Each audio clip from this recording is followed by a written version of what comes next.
Et en fait, te dire, bah non, je vais pas tout arrêter maintenant. Enfin, non, mais surtout que c'est une blague. Tu vas te marier, ta pote, elle est mariée. Ouais. Oh, allô. C'est clair que le scénario, il est... Bah, tu te dis, non, mais on va faire une grosse bêtise, là, c'est sûr. Ouais. On est fait pour se planter. Enfin, t'essaies de te dire, bon, allez, je me suis mis dans des rails, maintenant, tu les respectes. Et d'un autre côté, moi, je veux la voir.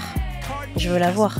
Je sais que je vais partir en voyage de noces et elle va me manquer. Non, je veux la voir.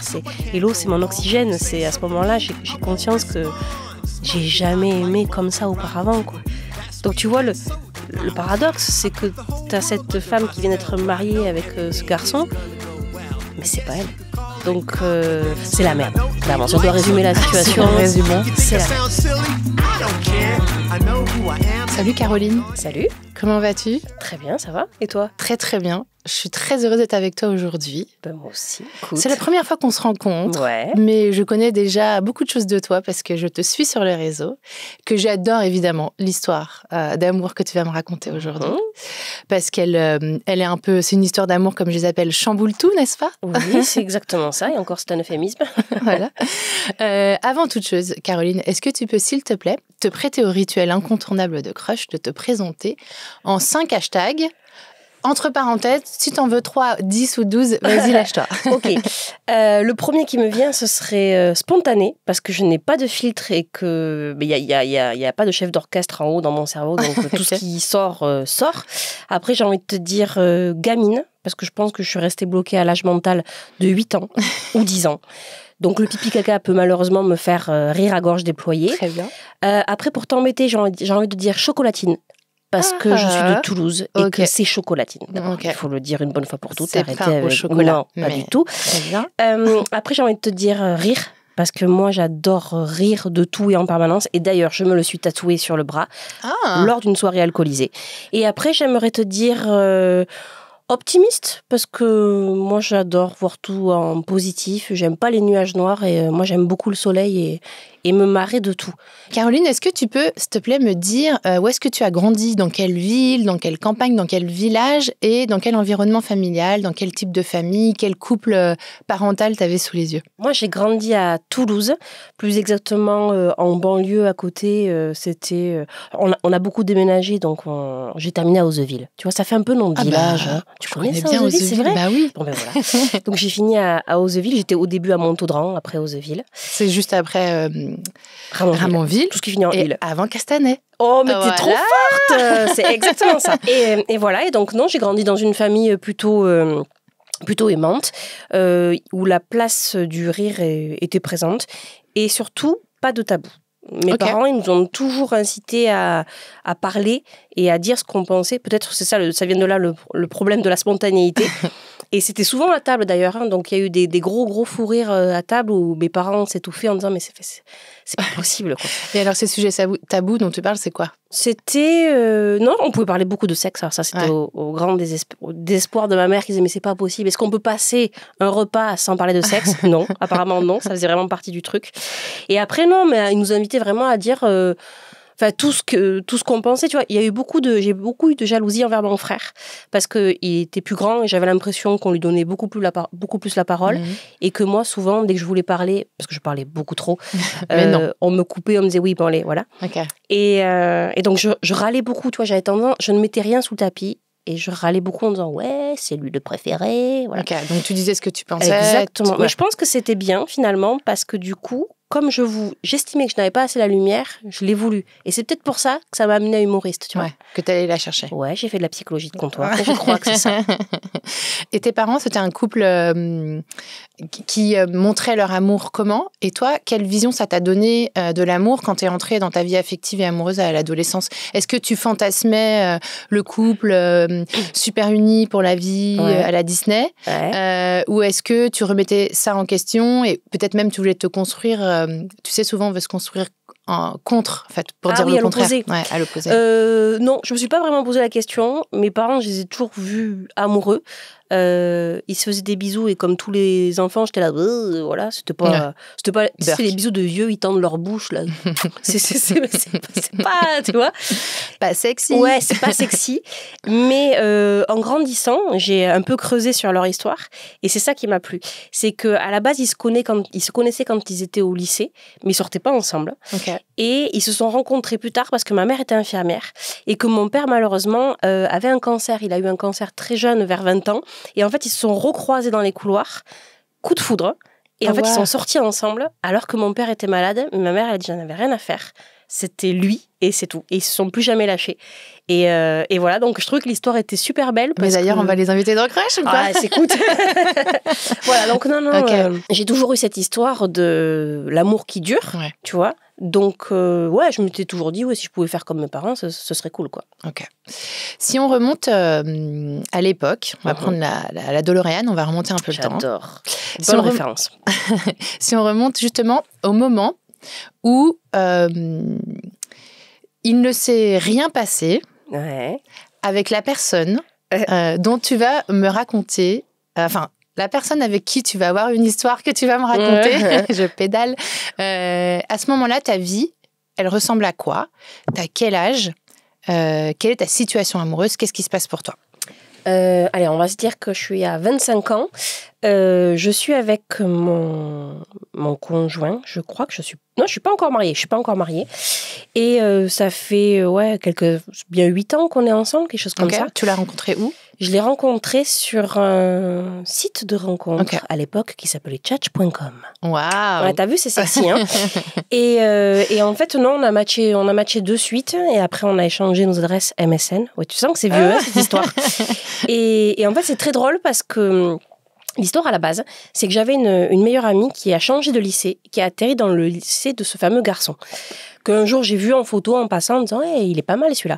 Et par le plus grand des hasards, je l'ai rencontré sur Chatch.com. Et en fait, ça m'a vachement rassurée parce que je me suis dit il existe vraiment. C'est pas un vieux pervers derrière un pseudo, voilà. Et c'était drôle parce que je l'avais déjà repéré en amont. Et voilà, donc on est sortis ensemble, on est tombés fous amoureux. Et donc à 25 ans, on est bien ensemble. Il a acheté une maison, moi je suis avec lui. Ça y est, j'ai mon diplôme d'infirmière, je suis une adulte responsable. Et tu t'imagines la suite de ta vie à ses côtés? Ouais. Je sens qu'il y a des choses qui ne cochent pas toutes les cases du mec parfait. Et au début, je me dis, c'est un con, mais c'est mon con. Tu vois, pour l'instant, l'amour prend le dessus, mais je commence quand même à avoir des amas de poussière sous mon tapis où tu sais, je me dis, ça va être compliqué quand même avec ce garçon. Voilà. Sur quel type de sujet, par exemple? Je pense que c'était... Alors, peut-être que je me suis fait avoir parce que je me suis nourrie de films américains où le mec est parfait. Et après, tu te confrontes à la vraie vie où, non, tous les gars ne sont pas hyper romantiques, ils ne te mettent pas en valeur. Ils ne débarquent pas chez toi avec des panneaux. Non, voilà, pas du tout de romantique. Et surtout qu'il était un peu facilement à me casser, tu vois. Et il me mettait pas en valeur, contrairement à ma meilleure amie... Elodie, qui elle était très fière que je sois infirmière, qui en parlait à tout le monde. Et lui, un exemple très bête, hein, on est à table entre amis, on me demande ma journée, parce que j'étais infirmière aux urgences et que c'était un petit peu, tu vois, des trucs sympas à raconter. Ça, c'est un sacré job, franchement, c'est incroyable. Pas mal quand même. Ouais, c'est dingue. Et il avait tendance à me couper la parole en disant oui, bon, allez. Tu vois, ce genre de choses, voilà. Parce que tu as mille anecdotes, 1000 trucs à raconter des urgences. D'ailleurs, j'en ai fait un premier spectacle, tu vois. Donc, c'est que... non, il y avait beaucoup de choses à raconter. Voilà. Donc, c'était sur ça, tu vois. C'était pas te mettre en valeur, te casser facilement, te rabaisser. Et Elodie, voilà. elle avait un discours différent. Ah ouais, Elodie, elle me dit, moi je suis trop fière d'avoir une pote infirmière, raconte-moi tes histoires. Voilà, Elodie, tu l'avais rencontrée comment? Elo, je l'avais rencontrée à 18 ans, parce qu'en fait, elle était la copine du meilleur ami de mon mec. En fait, un jour, il m'a dit, je te présente mes meilleurs potes, et je l'ai rencontrée comme ça. D'accord. Donc vous étiez un peu le quatuor, 2x2. Exactement. Mais de dîner en couple, quoi. Au début, pas plus que ça, tu vois, on se croisait de temps en temps, on faisait des repas, et je me souviens même avoir dit à mon mec, ouais, Hello, elle est sympa, mais bon, ce sera pas non plus une pote, quoi. Je la trouvais pas très fun. Et en fait, le hasard, encore une fois, a fait qu'on est venu s'installer à 150 mètres de chez eux. Il a trouvé une baraque là, et du coup, on est devenu le quatuor. Et on se voyait tout le temps, et on était très, très proches. D'accord. Donc, si on revient au moment de bascule où on était, est-ce qu'il va y avoir un événement en particulier qui... Toi, tu es dans cette relation où, effectivement, tu es en train de commencer à mettre la poussière sur le tapis. J'imagine qu'il y a des petits signaux qui s'allument dans ton cerveau.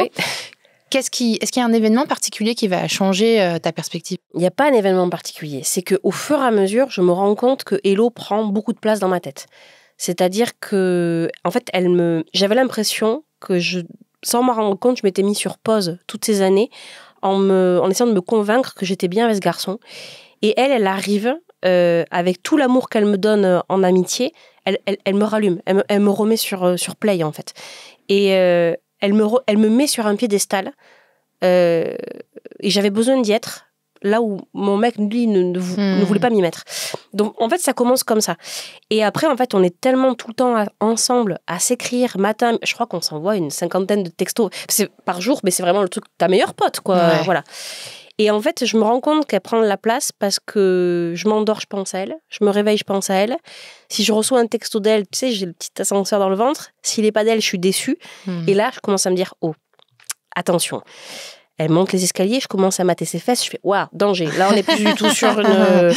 Ah, elle est belle, j'adore quand elle sourit. J'ai pas envie que la soirée se finisse, je veux rester avec elle, tu vois. Ok. Voilà. Mais le vrai événement dont tu parles. Donc, moi, j'accumule tout ça, je commence à me dire oula, il y a peut-être un souci. Je me fais encore une fois de la psychologie de comptoir en me disant non, mais c'est parce que ça va pas avec ton gars, donc tu te raccroches à des trucs positifs, tu vois. Voilà. Ok. Mais tu conscientises quand même le truc. Oui, vachement. complètement. Ok. Complètement. Je me rends compte qu'il y a un truc. Je me rends compte que je suis en train de tomber amoureuse, clairement.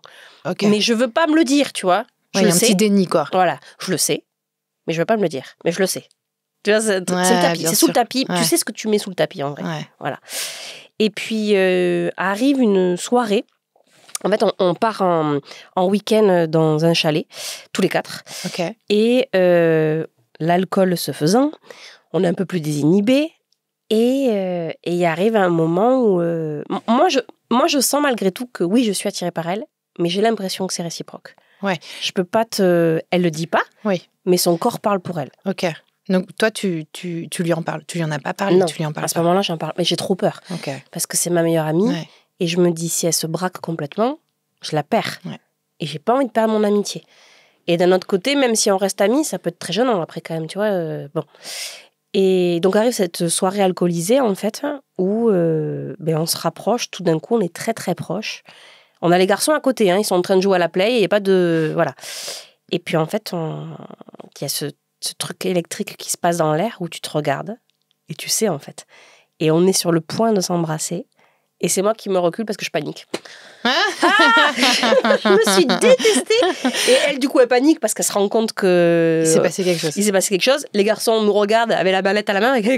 Eux, tu parles. Ils auraient adoré que ça dérape parce que je pense que ça aurait fini en face-to-face, cette histoire. Je te dis pas la gêne le lendemain au petit déjeuner. Tu sais, le bruit de la cuillère dans la tasse de café. Et en fait, ça y est, elle a mis le pied à l'étrier. Et moi, je veux en parler avec elle. Elle arrive ce qui se passe, elle dit non, attends, stop. Je dis, mais attends, j'ai pas rêvé quand même. Donc tu lances la discussion avec elle. Ah oui. Ok. Je veux en parler. Ok, le jour d'après ou... Ouais, le lendemain. Le lendemain, elle est très froide, elle est pas bien. Parce qu'elle, c'est la première fois qu'elle ressent ça pour une fille. Moi, je sais que j'ai déjà ressenti des choses pour des femmes. Plus jeunes, mais je me disais toujours, je me trouvais toujours des excuses en me disant, oui, mais non, t'es jeune, l'alcool, non. T'es open. Non, t'es open, non. Okay. Non. Il y a clairement... maintenant, je peux le dire, je sais que je suis... si on doit me mettre absolument dans une case, je sais que je peux dire que je suis bi. Je suis autant attirée... voilà. Ou si tu veux aller plus loin, je suis pansexuelle, je crois, t'es attirée par une personne. Ouais. Voilà. Je suis attirée par un charisme. Voilà. Ouais. Okay. Bref. Si on doit absolument me mettre dans une case. Moi, j'aime bien dire que je suis juste moi. Voilà. C'est bien ça, moi j'aime bien. Tout simplement. Moi, j'aime pas les cases non plus. Moi non plus. Et donc tu lui parles. Et donc je lui parle. Elle bloque. Ah non, au début, elle panique. Elle frôle le vagal, elle est pas bien. Hein. Elle est pas bien du tout. Surtout que elle vient de se marier. Et elle me dit, attends, mais stop. J'ai jamais... voilà. Ça a toujours été que mon mec. Là...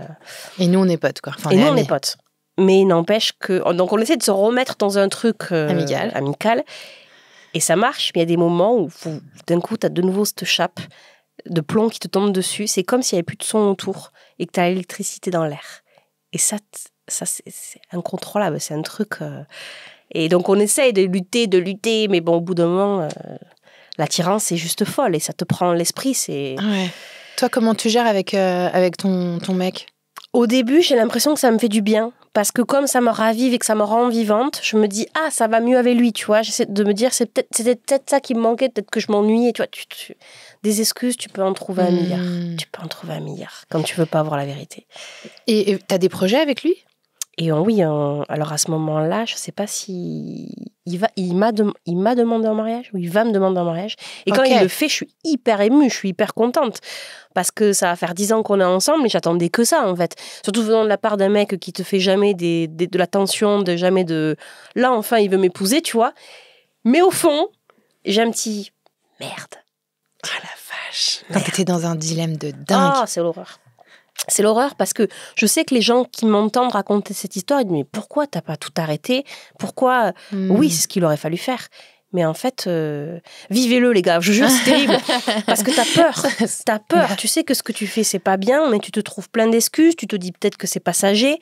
Et en fait, je le dis dans mon spectacle, c'est con à dire, mais parfois tu préfères avoir mal que peur. Tu préfères être dans une situation inconfortable plutôt que de te lancer et tout recommencer à zéro, sauter vers une chute libre en fait.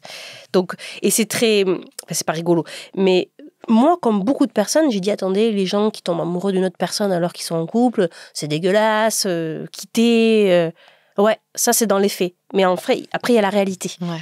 Et il faut être honnête, mais parfois t'étais pas courageux. Et j'ai pas été courageuse du tout. C'est pas bien, ne faites pas ça, soyez courageux. Voilà. Disons que tu étais prise aussi dans une histoire, tu avais emprunté un chemin. C'est hyper dur de te dire non, en fait, je me suis plantée, je vais faire demi-tour et puis je vais tout recommencer. Ouais, quoi. Franchement, c'est chaud. Tu as aussi des biais cognitifs qui font que tu as commencé tout un truc. T'as donné aussi, parce que 8 ans de relation, enfin, tu vois, c'est un investissement personnel énorme. Et en fait, te dire, non, je vais pas tout arrêter maintenant. Enfin, non, mais surtout que c'est une blague. Tu vas te marier, ta pote, elle est mariée. Allô. C'est clair que le scénario, il est... tu te dis, non, mais on va faire une grosse bêtise, là, c'est sûr. Ouais. On est fait pour se planter. Si on remonte... vous avez discuté, nanana, et il y a toujours cette électricité. Et toi, et donc, toi, il te demande en mariage... Et tu lui dis oui. Et je lui dis oui. Et t'es contente. Et je suis contente. Est-ce que tu vas jusqu'au mariage ? Je vais jusqu'au mariage. Je me marie. Je me marie en ayant conscience que je fais de la grosse merde. Mais avec Hello, elle n'est pas prête à se lancer. Et en fait, je choisis la facilité. Non, mais quand je m'entends parler, je comprends que les gens me disent « mais t'es une débile ». Et oui, c'est vrai. Moi, c'est pas du tout ce que je pense. Ah, c'est gentil. Non, mais vraiment, je trouve que t'es paralysé, t'es dans un système, t'as tout organisé. Si. Donc oui, ça colle vraiment. Oui, je lui avais déjà dit oui. On avait déjà organisé plein de choses. On allait se marier. Oui. Le dilemme, il est énorme. Et le dilemme, il est énorme par rapport à la morale, par rapport à ton bien-être et par rapport à la prise en considération de tout ce qu'il y a autour, quoi. Aussi, tu vois, c'est toi, mais c'est aussi lui, c'est aussi elle, c'est aussi son mec. Oui, bien sûr. Les familles, vos familles, tu vois, sûr. c'est... Non, je dis pas du tout que c'est débile, vraiment pas. Qui est témoin de ton mariage ? À ton mariage ? C'est Elodie. Tant qu'à faire. Moi, j'étais témoin de son mariage à elle. Mais là, à ce moment-là, il y avait rien. Ouais. Et elle était témoin de mon mariage. Mais c'est même elle, parce qu'il y a eu des moments où je lui disais, il faut qu'on arrête tout, je me marie pas. Mais elle n'était pas prête. Elle m'a dit, mais c'est pas possible. S'il faut, on est folle, en fait. S'il faut, c'est juste un truc qu'on va rigoler dans quelques années. Tu te souviens de notre période, là? T'es con. Tu vois, mais c'est ça, en fait. C'est que t'as ce que tu ressens vraiment qui vient se heurter à ce qui se fait pas, en fait, dans la vie. Tu fais pas ça. Tu peux pas... T'es engagé dans le mariage, tu vas l'épouser. On est 4 meilleurs amis. Tu vas faire un mal à tout le monde, et s'il faut, c'est juste pour un truc comme ça. Alors qu'en fait, au fond de moi, je savais que c'était pas un truc comme ça. Mais, je me suis pas vu faire comme dans les films, tu sais, t'arrives jusque devant l'hôtel, tu fais non. Et tu pars en courant. C'est ça, exactement. Et ça me fait penser au tout premier épisode de Crush. C'est une histoire comme ça, où Marie est sur le point de se marier, et elle rencontre un autre homme au boulot. Ouais. Et une histoire commence avec cet autre homme et elle met fin au mariage alors que elle met fin à sa relation avec son futur marié alors que les faire-part viennent d'être envoyés. Et en fait, c'est la cata, quoi. Ouais, mais elle a été courageuse, elle. Non, je veux dire, il y a différentes... Alors, ce que je voulais dire par rapport à ça, c'est que elle, à ce moment-là, le déclic qu'elle a, c'est que sa maman lui avait toujours dit cette phrase, si un jour tu sens que t'es pas au bon endroit et que tu vas pas dans la bonne direction, surtout, écoute-toi et fais ce que ton cœur te dit. C'est exactement ça. Et ouais, mais c'est... Enfin, Moi, je comprends tout à fait que tu aies suivi le chemin sans réussir à tout remettre en question. Enfin, c'est tout ton monde qui s'écroule, quoi. Ah oui. Ah ouais, complètement. Et la teuf du mariage, elle est bien? Vous mariez? Franchement, il est trop cool, ce mariage. C'est vraiment un mariage de princesse. Il est trop cool. Et puis, les gens... Mais en plus, c'est un sketch parce que avec mon mari, un moment avant qu'on se marie, je lui dis... Parce que ça n'allait pas. C'est ça qui est terrible, c'est que ça n'allait pas avec lui.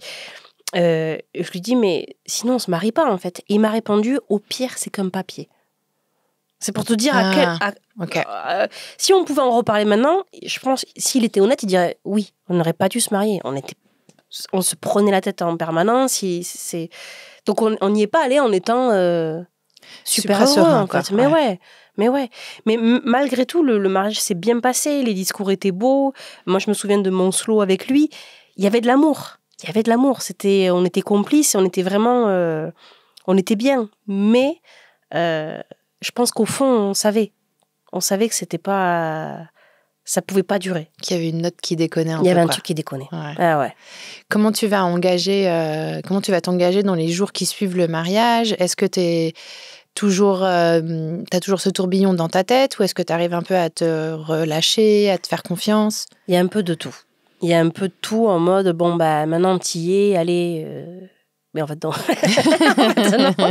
T'essaies d'être sérieuse. Enfin, t'essaies de te dire, bon, allez, je me suis mis dans des rails, maintenant, tu les respectes. Et d'un autre côté, moi, je veux la voir. Je sais que je vais partir en voyage de noces et elle va me manquer. Non, je veux la voir. Hello, c'est mon oxygène. C'est à ce moment-là, j'ai conscience que j'ai jamais aimé comme ça auparavant, quoi. Donc, tu vois, le paradoxe, c'est que t'as cette femme qui vient d'être mariée avec ce garçon, mais qui, en fait, est... Et je l'aime, hein. Tu vois, mais c'est pas elle. Donc, c'est la merde. Clairement, si on doit résumer la situation, résumons. C'est la merde. On est dans le caca. Et puis on en parle beaucoup avec Hello parce que je lui dis, moi, je suis pas bien, quoi. Ah oui, donc vous en parlez quand même ouvertement. Ah oui. Okay. Je lui dis, on est amoureuse. Oui. Ah, mais qu'est-ce qu'on fout? Bah ouais, mais c'est compliqué.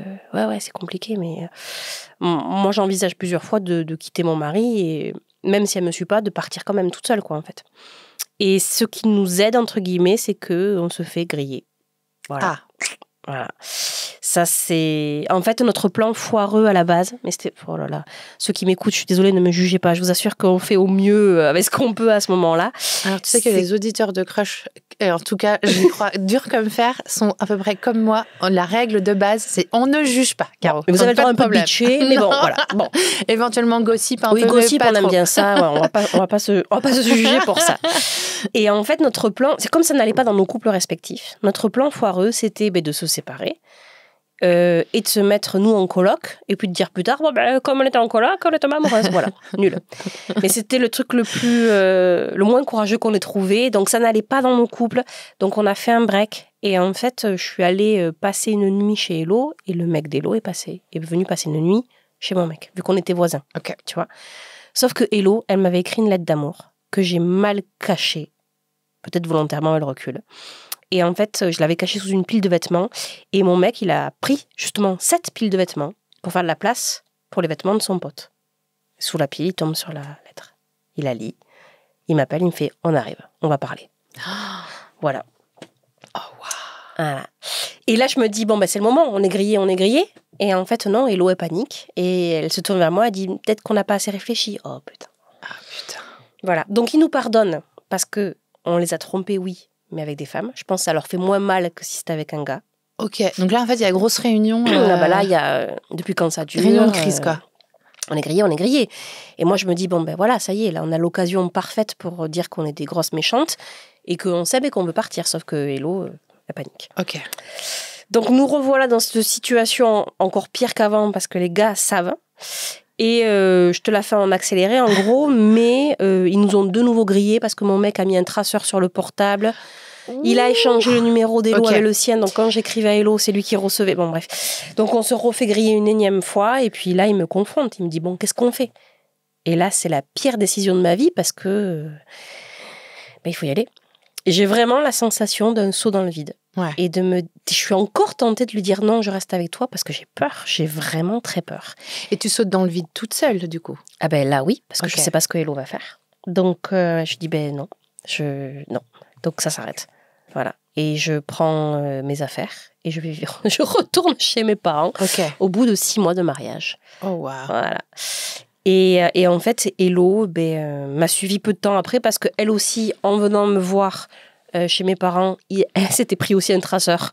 Donc son mec l'a confrontée, puis elle a dit non, je veux être avec elle. C'est ouf cette histoire de traceur. Attends, je peux rebondir parce que ça me titille un peu là. Je sais que ça a été beaucoup critiqué sur les réseaux en disant le gars est un malade, mais je me dis que quand t'es malheureux, que t'as été trahi et que tu deviens fou, je pense que tu peux être amené à faire ça pour avoir la preuve que y a bien ça.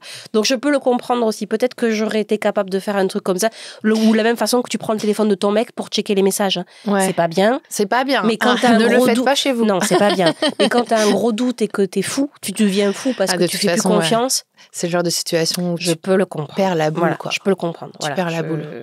Ouais. Moi, je dis que toutes les situations, on peut juger, mais en fait, tant que tu l'as pas vécu, tu sais pas. Tout à fait. Donc, tu rentres chez tes parents. Elle quitte aussi son mari. Ouais. Elle va chez ses parents. Elle va chez ses parents. Est-ce que toi, du coup, tu te dis, bon, faut y aller. Bah oui. Qu'est-ce que tu fais? Et oui, moi, j'ai envie. Sauf que Hello, elle se heurte à ses parents. Ah. Et c'est pas la même que chez moi. Ok. Moi, chez moi, on a une grande conversation. Mon père me met dans les dents que j'ai fait une pièce de théâtre au mariage. C'est vrai. Il me dit, ouais, en fait, tu nous as eu. Tu nous as arnaqué, puis on a quand même payé, quoi. Donc, je le prends dans la gueule. Et il a 100% raison. Mais je lui explique l'envers du décor qu'avec mon mari, des choses que je n'ai jamais dit jusque-là, que voilà. Et là, il fait oui, d'accord. Donc, il se met de mon côté. Et en fait... Tu lui parles de ton attirance pour Hello à ce moment-là? Ah oui, je lui dis. Je leur dis. Okay. Je leur dis, écoutez, je sais que c'est de la folie, je sais que c'est débile, je sais que ça aurait dû arriver bien avant de se marier, je sais que j'aurais pas dû me marier, mais c'est elle. C'est l'amour de ma vie, je vous l'explique pas. C'est juste que c'est elle. Je veux passer ma vie avec elle. C'est dans mes tripes, c'est dans ma peau, c'est dans... J'ai jamais été aussi certaine d'une chose. C'est l'amour de ma vie. Enfin, je sais que ça fout la merde. Je sais que je fais du mal à tout le monde. Mais c'est l'amour de ma vie. Et en fait, mon père me répond, il me dit, je sais que quand tu fais quelque chose, tu prends pas les décisions à la légère. Donc, on te suit. Ok. Voilà. On prend ton parti, on te suit. Ok, sans aucune autre remise en question. Non, il me met quand même dans la gueule, voilà, que ça aurait été bien de faire, que j'ai fait de la comédie pendant mon mariage. Ouais. Et il a raison. Ok. Parce que mes parents étaient très émus, c'est mon père qui m'a amené à l'hôtel. Il y a quand même un truc une charge émotionnelle importante, ouais. Donc ils sont dégoûtés. Et je me heurte beaucoup à mon frère, qui lui n'apprécie pas du tout la situation. Parce que mon frère, il est vraiment dans les codes de l'homme, tu vois, c'est le macho. Voilà. Et comme ça que tu fais, non? Exactement. Il a toujours la main sur le pec. Je sais pas pourquoi il fait ça. Je suis un homme. Voilà, exactement. Et lui, il me dit, mais qu'est-ce que vont dire mes potes? Ah. Tu vois, c'est vraiment un truc... Mais mon frère, il est toujours comme ça. Il a des réactions très macho et après, tu lui mets son nez dans son caca et après, il réfléchit. Voilà. Et on ne va pas jusqu'à se disputer, hein, mais mon père, en fait, il attrape, il lui dit, en fait, c'est ta sœur. Tu t'arrêtes de suite. C'est tout. Et ta maman? Et ma mère, pareil. Ma mère, non, au début, ça la saoule, tu vois, forcément. Mais ma mère, elle a toujours dit, du moment que vous êtes heureux et en bonne santé, moi, c'est vraiment ce qui compte. T'es heureuse? Oui. T'es en bonne santé? Oui. Allez, c'est bon. Voilà. Bah, c'est une bonne, franchement, bonne manière de voir mais ça colle avec l'éducation qu'on a eue. Ouais. Moi, mes parents, ils m'ont toujours dit, oh, si vous aviez été homosexuel, nous, on s'en fout. Vous êtes vivants, c'est bon. Allez, voilà. Donc, ils ont été vraiment à la hauteur de ce qu'ils m'ont toujours inculqué. Ok, voilà. Donc cataclysme, mais pas non plus... Cataclysme, mais... Tsunami. Enfin, voilà.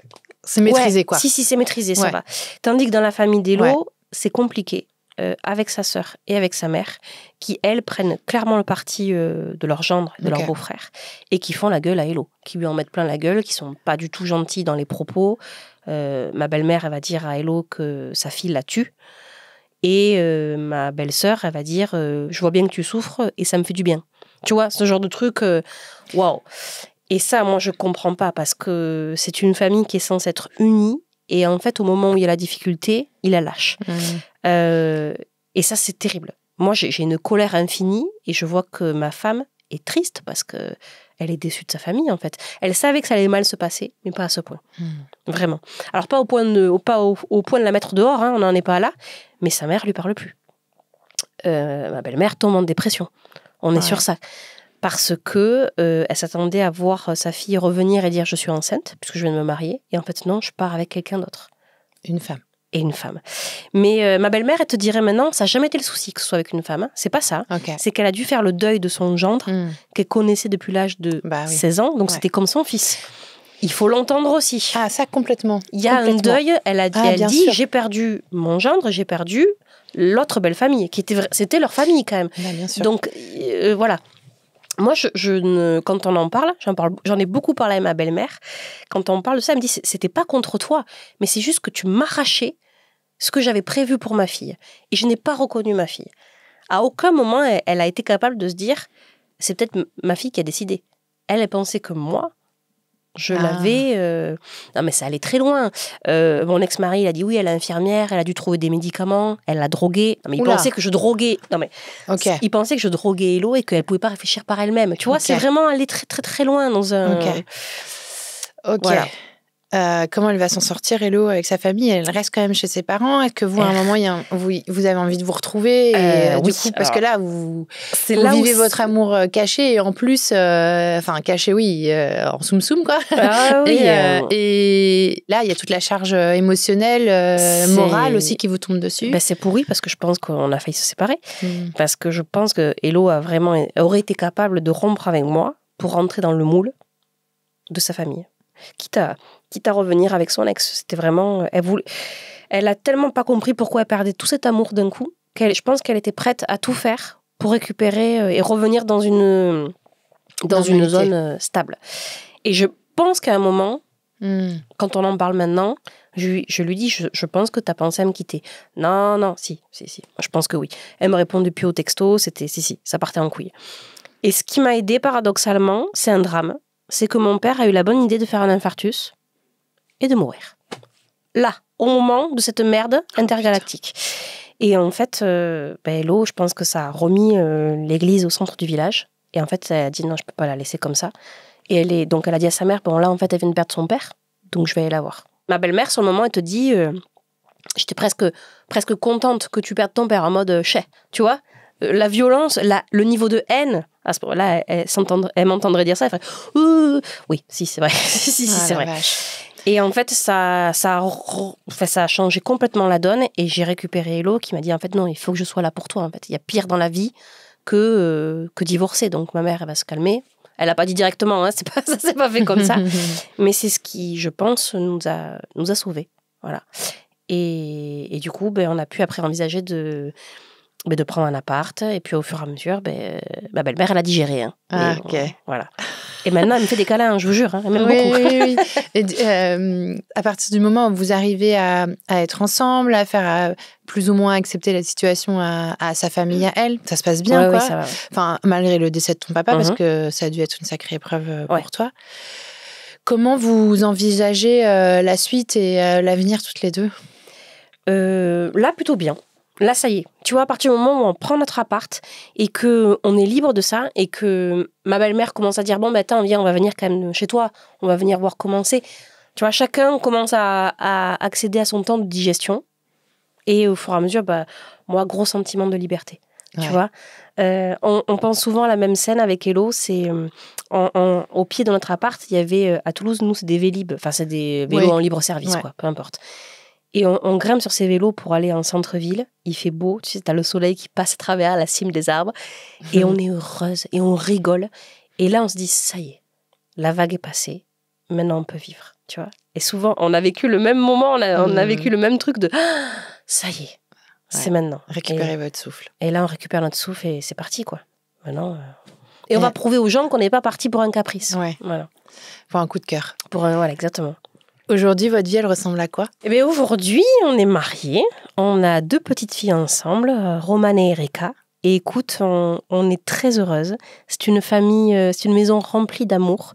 Et souvent, Erika, l'aînée, elle dit « Il y a tellement d'amour dans cette maison que je suis sûre qu'il y a des cœurs qui sortent par la cheminée. » Oh, c'est trop mignon. J'ai envie de faire le dessin. C'est vraiment, on est toujours en train de rigoler. Je pense qu'elles sont, comme on est 2 mamans un peu folles, les 2, elles ont pris voilà. Donc, on est toujours en train de se marrer, de danser, de chanter. On essaye de leur inculquer la même chose que ce qu'il y a eu dans ma famille, nos tabous. On se dit tout. Et voilà.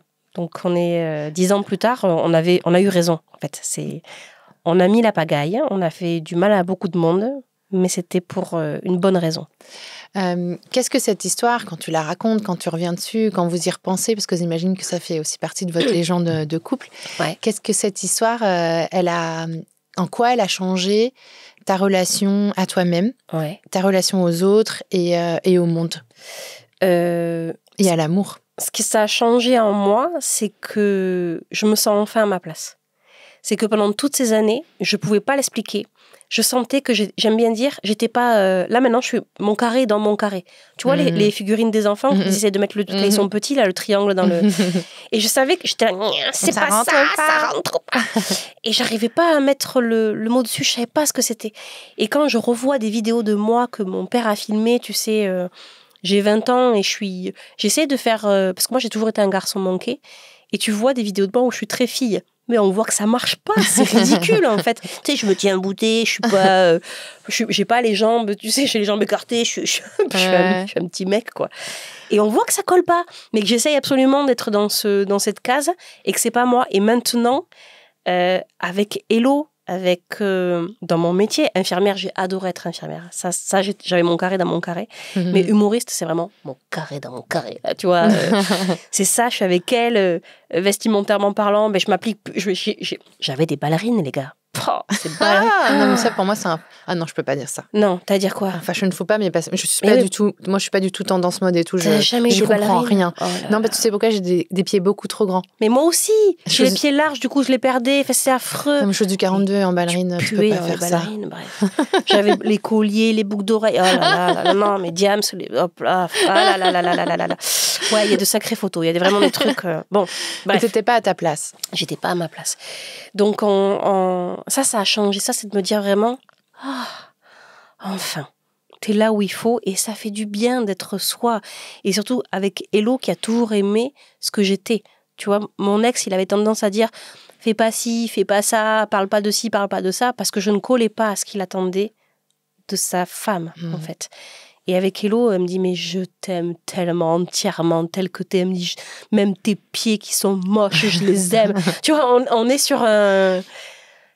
Et ça colle avec les films d'amour que j'ai avalés pendant des années. C'est vraiment, c'est aussi niais, on est kitsch, franchement, quand on se parle, on se dit, mais heureusement qu'il n'y a pas des micros et que les gens ne nous voient pas, on est à tarter. Et souvent, nos potes, ils nous disent ça, vous êtes pénible là, et votre amour. Mais voilà, moi, je dis, si vous pouvez trouver votre âme sœur et... oh là là, foncez, moi j'adore regarder les gens qui s'aiment, ça me fascine. Donc, puis on est meilleurs amis quoi, tu vois. Donc vous marrez, on se marre, on est complices. Faites plein de trucs ensemble, des danses devant votre téléphone portable que vous mettez sur internet après. Voilà. On se dit tout, même les choses les plus honteuses. Bon, j'ai un truc à te dire, mais j'ai honte. Ouais, vas-y. Et ça, si vous pouvez trouver cette personne là avec qui vous êtes vous. Et alors à ton avis, c'est quoi justement j'aime pas le mot conseil, mais cet enseignement que tu as tiré de cette histoire, pour les auditeurs et les auditrices de Crush, qu'est-ce qu'on leur dit qu'est-ce que tu as envie de leur dire, justement, pour qu'ils trouvent leur vie amoureuse, la relation amoureuse qui les rend épanouis, heureux et à leur place? Qu'est-ce qu'on fait quand on n'y arrive pas, ou qu'on a envie? Écoutez votre trilly dans le ventre, en fait. Vraiment, je suis persuadée que notre cerveau dit quelque chose, mais l'intérieur de notre corps, il dit autre chose. Et écoutez cette petite voix, c'est elle qui a raison. Suivez vos tripes, en fait. Et c'est très dur parce qu'on a envie de plaire aux autres, on a envie de faire comme tout le monde, de suivre le chemin tracé. Et parfois, le hors-piste, qu'est-ce que c'est bon, quoi. Donc vraiment, écoutez votre petite voix et soyez vous, et les autres, on s'en fout. Voilà, ça... c'est ma phrase. Soyez vous, les autres, on s'en fout. Si tu croisais la Caroline juste avant que tu sentes qu'il se passe un truc... Celle avec les ballerines. Déjà, enlève les ballerines. Je te le dis direct. Avec les boucles d'oreilles et les ballerines. Ah ouais, celle-là, arrête et mets tout dans les cheveux, là. Pas ce truc plaqué. Non, juste avant que tu te rendes compte que les sentiments que tu as pour Hello, c'est pas seulement de l'amitié. Qu'est-ce que tu lui dirais? J'aimerais lui dire n'aie pas peur et fonce, Mais en même temps, je pense que les choses n'arrivent pas au hasard. Et que si ça s'est passé comme ça, c'est que ça devait se passer comme ça. Quand on en parle avec Hello, je lui dis, mais quel dommage de ne pas avoir fait ça plus tôt, en fait. Il y a une anecdote où je lui avais demandé un jour à Hello, ouais, moi, ça m'est déjà arrivé de faire des rêves érotiques entre femmes. Ça t'arrive jamais, toi? J'essaie de prendre la température comme ça. Et elle m'avait honteusement menti en disant non, pas du tout. Tu sais, sur ce ton de mépris. Et je lui dis, mais si t'avais dit la vérité, peut-être que on aurait fait les choses autrement, j'aurais vu qu'il y avait une faille, tu vois. Et elle me dit, non, je pense que ça devait être comme ça, en fait. Alors, si on avait pu éviter de se marier et faire du mal autour de nous, oui, ça aurait été mieux. Mais donc, je sais pas quoi lui dire à cette Caroline de suis un peu plus ton instinct. Et d'un autre côté, peut-être que c'était ça, quoi. C'était ça le game, hein. Donc faut faire confiance à l'univers, à la vie. Elle est coquine cette vie, hein. Elle peut faire des trucs, elle a beaucoup d'imagination. Mais j'ai l'impression, j'aime dire ma phrase de petit bambou, c'est que avant d'apprécier la vue, il faut toujours se taper la randonnée. Tu vois, voilà, il faut galérer avant d'apprécier. Et je pense que c'est le sel de la vie, tu vois. C'est un peu le protocole. Elle aime bien te faire galérer et après tu kiffes. Sinon, si c'était trop simple, nul. Tu sais, quand tu m'as posé la question, qu'est-ce que ça t'a apporté, qu'est-ce que ça a changé en toi, c'est que je pense que comme beaucoup de gens, j'avais tendance à juger et à dire, ouais, moi je ferais pas ci, moi je ferais pas ça. Je me suis déjà entendu dire, moi je tromperai jamais, c'est dégueulasse les gens qui font ça.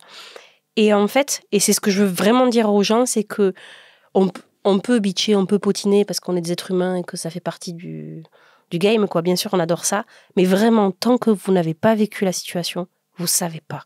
Ça, c'est vraiment un truc... Et voilà, ça, c'est un truc que j'ai appris. Ça a été ma petite leçon de vie en disant, tu juges pas. Parce qu'en fait, tu sais pas. Tu sais pas ce que vivent les gens. Et on fait au mieux avec ce qu'on a sur le moment, même si parfois, tu fais des choses pas très cool. Et voilà, mais... Moi, ça me fait dire deux choses. Ouais. C'est un peu comme la fameuse phrase avant j'avais des principes, maintenant je suis maman. Voilà, exactement. C'est le même mécanisme de réflexion. Moi, j'aime bien me dire aussi que dans la vie, on tombe plusieurs fois amoureux, amoureuse. Parfois, on retombe amoureux de la même personne. Ouais. Donc, on arrive à faire toute la vie avec cette personne et on retombe. Et je pense qu'on retombe amoureux de cette même personne parce que les deux évoluent, les deux changent. Et en fait, il y a toujours une re-rencontre à plusieurs points clés, je pense, de la vie à deux.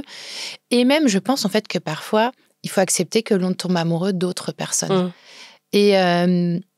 Et l'enjeu du couple à ce moment-là, c'est de dépasser ce désir de quelqu'un d'autre, de l'un des deux, pour quelqu'un d'autre, de l'un des deux. Mais pour moi, ça fait partie des épreuves qu'on peut passer aussi et qui font que le couple va durer plus longtemps. Et moi, toutes ces notions d'écoute, de pardon, d'empathie et tout, pour moi, elles sont extrêmement importantes dans l'histoire d'un couple. Et je trouve que c'est intéressant de se dire, ouais, l'autre a le droit de tomber amoureux de quelqu'un d'autre à un moment et pas le prendre aussi que pour soi, mais essayer d'aller comprendre ce qui se passe et dépasser le truc à deux si on a envie que ça dure, tu vois. Ça doit être difficile quand même, c'est clair. Moi, la question qu'on m'a déjà demandé ça, c'est, mais à ton avis, si ça s'était bien passé, si t'étais folle amoureuse avec ton mec, est-ce que tu aurais vu Hello ? Et je suis pas sûre, en fait. Parce qu'il faut être honnête aussi avec ça. Je pense que quand t'es là, en l'état, avec Hello, on est tellement folle l'une de l'autre que tu me dis tu vas tomber amoureux de quelqu'un d'autre. Pour moi, c'est juste inconcevable parce que c'est vraiment... Donc, je pense qu'il faut aussi... Il y a aussi ça, quand même, dans les couples. Parfois, ça marche pas. Enfin, moi, en tout cas, Hello, elle m'a apporté clairement ce que j'attendais de l'amour. C'est ça, en fait. Avec mon ex, je pense que ça aurait été mon meilleur pote, en fait. On aurait pu être vraiment... super pote et voilà, mais en amour il m'apportait pas du tout, il ne savait pas m'aimer, tu vois, tandis que Hello, elle m'a aimé d'emblée et dans mon entièreté en fait. Est-ce que tu crois que elle est con ma question, je suis désolée, est-ce que tu crois que la sensibilité d'un homme versus la sensibilité d'une femme, ça change quelque chose? Parce que faut arrêter à un moment, il faut le dire, que les mecs aujourd'hui, c'est encore difficile pour eux de montrer leur vulnérabilité et leur sensibilité, et ça peut créer une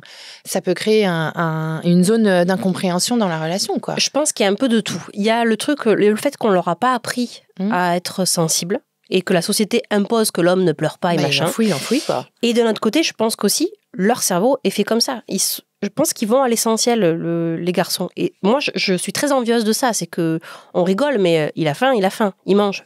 Faim, tu vois. Il a un problème, il dit, oh, ça casse les couilles, il enchaîne. Les hommes, ce que j'aime bien, moi, c'est que quand ils ont un problème entre potes, ils disent, tu m'as saoulé, toi aussi. On va boire un coup. C'est réglé. Tandis que nous, on crée un dossier, tu sais, on crée un procès, on en parle aux autres copines, tu sais, on fout un espèce de pagaille. Et je pense que c'est ça la différence, c'est que quand tu rentres et que tu dis à ton mec, déjà si tu lui dis rien, tu pars du principe qu'il va voir que tu vas pas bien. Le gars, il le voit pas. Si tu lui dis pas, je vais pas bien, pas tous, hein, je dis pas ça, hein, mais de façon générale, il le voit pas. Donc, tu lui fais la gueule parce que déjà, il a pas vu que tu faisais la gueule. C'est source on les aide pas, on n'a pas la même communication. Et l'eau, je rentre, elle le voit sur mon visage, je fais waouh, qu'est-ce qui va pas? Et en plus, ça l'intéresse, tandis qu'un gars, tu t'es disputé au travail, et bien dis-lui qu'elle te saoule, allez viens, il enchaîne. Alors que les femmes, on a une sensibilité à vouloir écouter, à vouloir creuser, à vouloir. Je pense que c'est là où ça bloque. Ouais, moi j'aime mais pas. Je généralise pas, ils sont pas tous comme ça. J'aime pas mettre non plus les. Surtout, j'aime pas parler à leur place et j'ai pas envie de les mettre dans une case. En l'occurrence, par exemple, mon mec, moi, il est pas comme ça. Même s'il est le fruit d'un environnement culturel et sociétal comme nous tous et nous toutes, on peut pas nier en fait qu'il y a des trucs qui se reproduisent et qu'on est effectivement formaté et conditionné dès qu'on est tout petit. Enfin, je veux dire, moi j'ai un garçon, une fille, j'ai un fils et une fille, je vois tellement la différence alors que je n'arrête pas de dire à mon fils depuis qu'il est né, tu peux pleurer, tu peux être sensible, dis-moi tes émotions, non mais Qatar. Oui. Mais non, mais je pense je pense qu'on est fait différemment. Mais après, t'as raison. Il y a le caractère qui rentre en jeu, puisque tu peux avoir des garçons.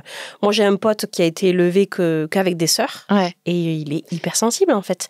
Il va m'écouter, et puis à des moments, il fait oh, tu saoules. Donc, je pense qu'il faut juste trouver la bonne personne. Il doit y avoir, comme tu dis, des choses. C'est ancré, je pense qu'il y a vraiment une différence entre les sexes. Mais je pense qu'après, c'est vraiment une histoire de rencontrer la bonne personne qui va vraiment coller avec toi, quoi. Comme deux pièces de puzzle. Ouais, puis après, je pense aussi qu'il faut changer les représentations masculines, notamment, tu vois. Vraiment donner la parole et mettre sur la place publique ces sujets de sensibilité masculine, de masculinité, de vulnérabilité, et en parler, et notamment les hommes. Et c'est ce que j'ai fait avec Antoine Officieux et avec Samuel Sartenet dans le format C'est quoi l'amour de Crush. Et c'est hyper intéressant parce qu'en fait, déjà, ça prouve quand même qu'il n'y a pas que des mecs masculins. Mais non, bien sûr. Et ça ouvre vachement de portes. Et je rêve vraiment qu'il y ait un maximum de mecs qui écoutent et qui voient tous ces contenus parce que il y a un autre possible, quoi. Ouais. Et moi, je trouve qu'ils sont passionnants, les hommes. Quand on fait des soirées, moi, je leur dis, bon, j'ai plein de questions à vous poser. Allez, et ils se mettent en rang et je leur pose vraiment des questions hyper intimes, tu vois, mais ça, non, mais parce que je dis, ça m'intéresse. T'as ritualisé le truc. Ben ouais, j'aime bien ça. Moi, j'arrive pas à les faire parler, tu vois. Et ben non, mais je leur dis, mais vous me dites ce que vous voulez. Mais bon, souvent, encore une fois, t'es à l'aise, t'as un verre à la main, ah là là, ils sont désinhibés. Et du coup, déjà, ils sont plus à l'aise. Et je leur pose vraiment des questions, mais comment vous avez vécu votre sexualité? Par exemple, une question qui m'interroge, c'est quand un garçon fait l'amour, à chaque fois avec une nouvelle meuf. Est-ce qu'il est stressé? Tu vois? Parce que je sais que les hommes, ils ont quand même un truc de... il faut assurer, tu sais. Parce que nous, après, entre femmes, on fait alors, il était comme ci, il était comme ça, on balance tout. Voilà. Et je me dis, est-ce que vous êtes stressé? Est-ce que vous prenez la tête? Est-ce que vous êtes comme nous, vous prenez la tête sur votre corps ou sur votre compétence, tu vois? Parce que moi, je sais que c'est plus ça. Bon, ben voilà, c'est mon corps. Désolé, c'est pas je pense pas à ma compétence. Est-ce que vous, tu vas parler à... Et ils sont hyper intéressants, en fait, parce que ça dépend. Il y en a, ils se disent, non, je m'en fous, c'est mon corps. Moi, ce que j'ai du mal à faire, c'est de créer cet espace de dialogue avec mes potes. Mais viens, moi, on fait un truc. On fait un truc la prochaine fois. Je viens avec tes potes. Non, tu leur dis, je vous préviens, elle est un peu chelou, elle pose des questions très intimes. Et je trouve que non, les hommes sont passionnants parce que ils disent pas tout. Donc c'est sûr. Ah ouais, mais c'est en vrai, mais parfois il suffit juste de leur poser la question. Hein. Voilà. T'as pas tort. Alors c'est beau ce qu'on fait ici là. Bon, si vous entendez ça les garçons, on se fait une soirée et puis je vous pose toutes les questions que je veux et vous pouvez aussi m'en poser. On a un concept en fait. Tu vois, les femmes qui interviewent des hommes. Bah ouais. Sur leur sensibilité. Mais grave. Enfin, sur des sujets. Non, tu sais, en fait, c'est vraiment. Qu'est-ce qui se passe dans vos soirées entre mecs? On veut savoir, quoi. Mais carrément. On veut savoir et on veut savoir tout. Mais je pense qu'on a beaucoup à apprendre des hommes pour simplifier les choses. Je pense qu'on a tendance à se faire beaucoup trop de nœuds à intellectualiser les choses, alors que les gars, ils vont à l'essentiel. Dans mon spectacle, je dis qu'ils ont un cerveau simple. C'est pas péjoratif. Ouais. C'est... et parfois... c'est sûr que par exemple, dans toute démarche artistique, entrepreneuriale, les différences entre les mecs et les nanas, elle est incroyable. Enfin, là, moi, je vais faire je suis pas légitime. Exactement. Je vais pas demander ce prix-là. Voilà. Il fait moi, je suis légitime et je te demande ce prix et je l'obtiens. Mais ouais. Évidemment. Peut-être qu'à l'intérieur, il se chie dessus quand il fait la demande, hein, tu vois, mais ou pas. Ils sont en mode. Il y a une permission qui est différente, je pense. Oui, aussi, bien sûr. Il y a encore autre chose. Ouais. Mais je pense que ils sont plus libres que nous, j'ai l'impression. Ouais. Sauf bien sûr dans cette histoire d'émotion où il faut pas pleurer, il faut pas. Ouais. Mon frère typiquement, il te dit un homme ça pleure pas. Oh là là. Quand il a appris que son fils voulait pas faire du foot, tu comprends, Jack, moi j'ai fait du foot avec papa, on allait sur le terrain, lui il veut pas. Et putain, mais c'est pas grave. C'est voilà. C'est exactement le spectacle de Samuel, c'est ça. C'est l'histoire du papa qui veut qu'il fasse du foot. Tu vois, voilà. Mais que lui, il est nul et qu'il n'aime pas le foot. Ouais. Moi, je pense que c'est parce qu'il est la réincarnation de mon grand-père. J'ai une théorie qui était très l'homme, tu vois. Voilà, c'est ma théorie. Ok. Toute cette histoire, tu la racontes dans ton spectacle, normalement. Ouais. Est-ce que tu veux m'en parler? Quand est-ce que tu joues? Jusqu'à quand? Dans quelle salle? D'accord. C'est à Paris, mais aussi partout en France. Ok. Donc, ce spectacle, il s'appelle Normalement. Ça raconte mon histoire avec Hello. Le comment, du pourquoi. On était mariés avec des garçons et puis du jour au lendemain, on est partis l'une avec l'autre. Et on a vécu cette histoire d'amour à fond, mais en se heurtant aux belles familles, ma belle-mère, terrible. Et après, notre désir de devenir maman, ce parcours PMA, se heurter au regard des autres, les jugements, les phrases qui parfois sont anodines, mais qui nous sont des vraies claques dans nos gueules. Et puis, cette rencontre avec ces bébés. Et puis, comment moi j'ai vécu, parce que c'est pas moi qui portais la première. Donc, j'étais mamou, je suis mamou. Et comment j'ai vécu ça, mon rapport aux autres, voilà. On raconte de toute cette folle histoire d'amour. Et j'aime bien, tu dis on. Ouais, parce que j'ai dû avoir l'accord de Hello. Hein. Quand je lui ai dit, moi, je veux raconter notre vie sur scène, elle a fait oh, motherfucker. C'est un vrai sujet, ça, pour vous, humoriste. Ouais, parce que elle, ça a été très compliqué pour elle, parce qu'elle est introvertie et elle veut pas dire les choses. Et moi, je veux tout raconter. Tu sais, je suis spontanée. Voilà. Donc, elle m'a dit, ok, tu écris, je lis et je valide. Mais tant que je valide pas, tu vas pas. Et elle a fait, tu fais chier. Ça va être drôle. Ok, raconte. Je confirme, il est hyper drôle ton spectacle. Merci beaucoup. J'ai adoré, moi, te voir. Donc, je suis en tournée dans toute la France. Ouais. Et tous les lundis à 21h au Théâtre du Marais. Pour l'instant, jusqu'au mois de décembre. Mais si vous venez me voir, on continuera. Moi, c'est avec plaisir que je vous raconte cette histoire d'amour. Mais j'ai envie de dire d'amour avec un S au pluriel, puisque ça ne me concerne pas que moi. Il y a l'histoire d'amour, nous, mais fraternelle, parentale. L'amour de soi, parce qu'il faut aussi s'aimer et être un petit peu égoïste pour sauter dans le vide. Et l'amour de la vie, voilà, parce qu'on n'a qu'une vie et qu'il faut foncer. Génial. Merci beaucoup, Caroline. Merci pour à toi. Sincérité. Ton histoire est super émouvante parce que tu as trouvé justement ce chemin malgré tous les obstacles. T'es allé vers Hello et aujourd'hui vous avez c'est super beau. Enfin, tu vois, moi j'adore parler d'amour évidemment, mais j'adore regarder les gens qui s'aiment. Je trouve je trouve qu'on devrait le faire plus souvent. Moi j'adore me mettre dans la rue, regarder les gens qui s'aiment, ça me fait du bien. J'adore. Donc merci pour ça, merci pour ton spectacle qui met du baume au cœur, qui fait rire, beaucoup de fou rire. Donc merci beaucoup. Merci à toi. Et à bientôt. À bientôt. Merci. Ouais, de ouf. Say something mean, I won't respond. Smoking hot like molten rock to a beat that's sweeter than soda pop. I put the whole world under my spell where I know everything is gonna go well.